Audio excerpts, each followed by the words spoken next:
Hi there folks, and welcome back to the channel. Now, we finally have another Zomboid update with us as of September the 21st of 2023. It's been quite a while since the last one, so there's quite a bit of stuff in this one to cover. Now, if you're unfamiliar with these videos, I'll be going over the Zomboid post, which covers the development efforts of Project Zomboid, summarizing everything you need to know, and sometimes throwing in a healthy bit of speculation here and there. These videos are essentially an alternative for people who prefer to listen or watch rather than read through the blogs. If you find this video useful, be sure to drop it a like to support the channel and subscribe for more videos just like this one.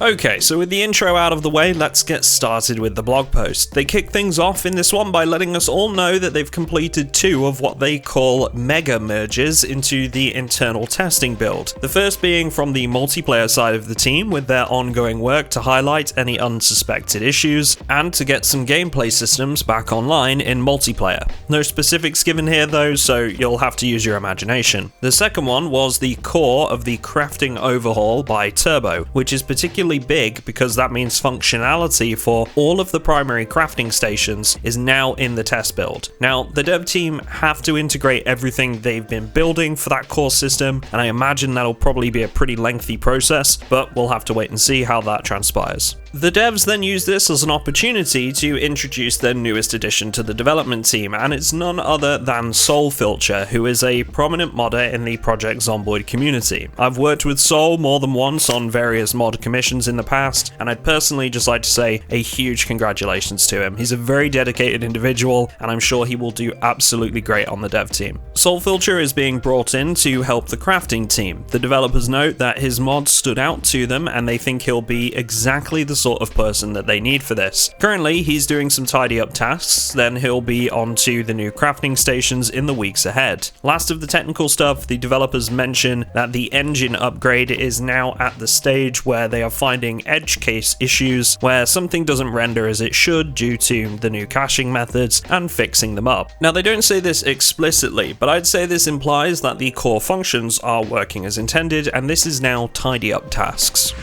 Next up, we're on to map stuff, and we get a pretty interesting look at skyscrapers in this blog post. We're given a whole bunch of footage and images for map stuff in particular in this dev blog, which will crop up as I'm talking about them in this video. Firstly, we see a poor soul falling a whopping 32 stories down the side of a skyscraper. This is a new falling animation the developers are working on to accompany suitably tall structures. The skyscraper is unnamed at the moment, but the team mentions that this, along with other tall structures, will be finding their way into Louisville with the new updates. The current plan is for the team to pepper, as they put it, these skyscrapers around the urban landscape and then come back to more fully fledged urban replanning later down the line. The devs note here that considering all the basements they're working on and the new map expansion coming into build 42, there's already a lot to cover and they want everything to be of high quality. So whilst we can expect skyscrapers in build 42, the map isn't going to have a huge amount, and they'll come back to revisit this later. The developers give us a look at the skyscraper we saw in the first clip in a bit more detail, with a couple of images showing both the exterior and interior design. It's looking pretty cool so far, and I'm sure something like this will be both a monumental task to explore and also a pretty daunting venture as well, considering the amount of zombies that could be crammed into one of these buildings. Finally, we get a look at something Ayrton has been working on recently, a very ominous abandoned orphanage nestled in deep forest. Really excited to check this one out, honestly. It's a very unique structure that I don't think we've seen anything of the sort so far, at least in the vanilla Project Zomboid, and it definitely looks creepy enough at first glance.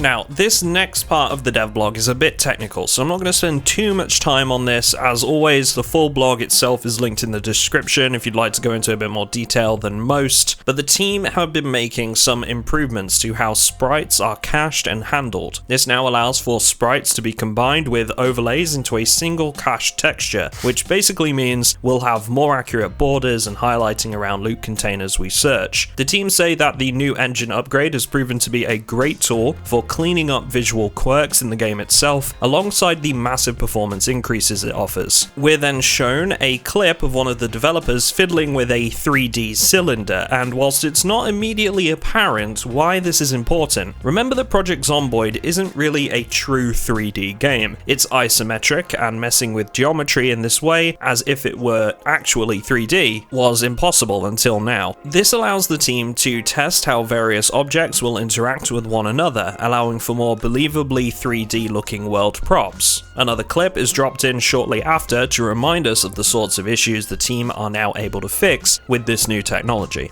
Next up, the developers move on to some of the pesky little vermin they've been working on, specifically rats. We've seen clips of these before in previous blogs, but the developers now mention that they've set rats up to procedurally spawn in the world as it's explored, and they will also appear in certain randomized world stories. Now, if you're wondering what that means, as an example, think of those zombie stories you come across, like when there's a bunch of zombies inside a house, all wearing the same baseball team outfit with beer cans all over the place. Similar sort of thing, just with rats. As the apocalypse progresses, the number of rats will gradually increase before reaching its peak number at about 2 months into the outbreak. In buildings with rat problems, the team are also working on audio to make sure that there's some suitably creepy sounds, like rats running in the walls, gnawing on flesh, scampering over different surfaces, and so on. The team wants to keep the randomized stories close to their chest for now, but we'll have some stuff to share in the future. We also see a box of rat poison in this blog, which I imagine will be used to keep them out of your safe house of choice, and some dead rat models.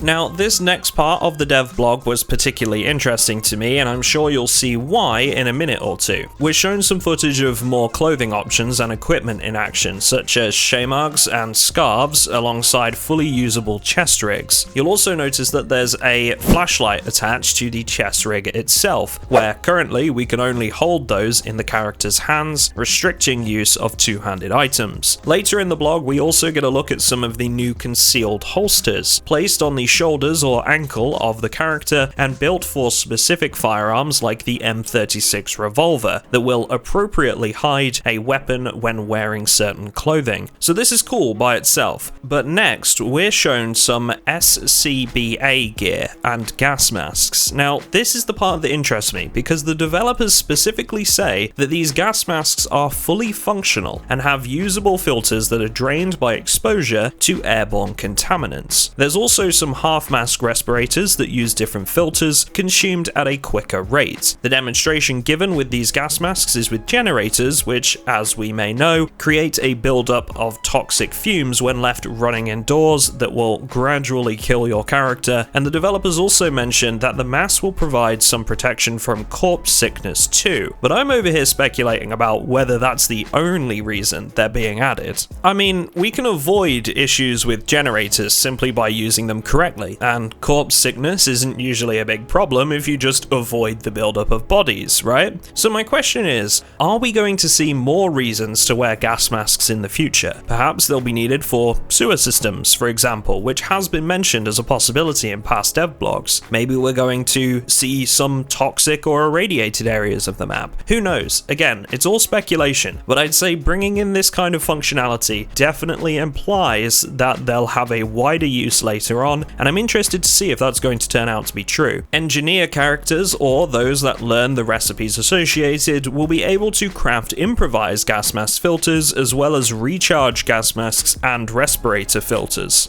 Next up, something to make all of you folks on higher resolution monitors very happy. The devs note that one of the biggest complaints about Project Zomboid is the lack of support for higher resolutions, and whilst there have always been workarounds, the team recognize that this isn't sufficient. Now, in Build 42, the team is tentatively saying that they're hoping to bring in a resized UI for everyone on higher resolutions. Fox is working on up-resing the entire UI to make it far more amenable for your monitors, so something to look forward to there if you're amongst that group. That brings us to the last couple of items the devs are working on at the moment. We saw some clips of character audio in previous blogs, but the developers have mentioned that following the successful integration of those sounds, they've now gone out to get a whole bunch more of them done, with 3 new male characters and 3 new female characters joining the mix. This will offer some much needed variety, especially in multiplayer environments. Lastly, the team have been working on some new additions to being drunk in Project Zomboid. They note that so far they haven't really attached suitable consequences to drinking high amounts, and tease that whilst they haven't added a whole new animation set, next time you're a little lubricated, you might find some extra complications and funny incidents take place. Now, that's all from me in this one, folks, and that's everything you'll need to know about this development update. But if there's anything you've got questions about or just want to share some excitement or thoughts, please do feel free to pop them down in the comments section. As always, I'll try to get through as many as I can, and remember that quite often the devs check in on these videos for feedback, so yeah, please do share your thoughts. Lastly, a very special thank you to my Patreon supporters who have decided to back the channel for as little as £3 a month to help me do what I love, commission mods for the entire Project Zomboid community, and most importantly, join us on our whitelisted PZ server. If you want to join them, there's a link in the description. Thanks folks, and I will see you all in the next one.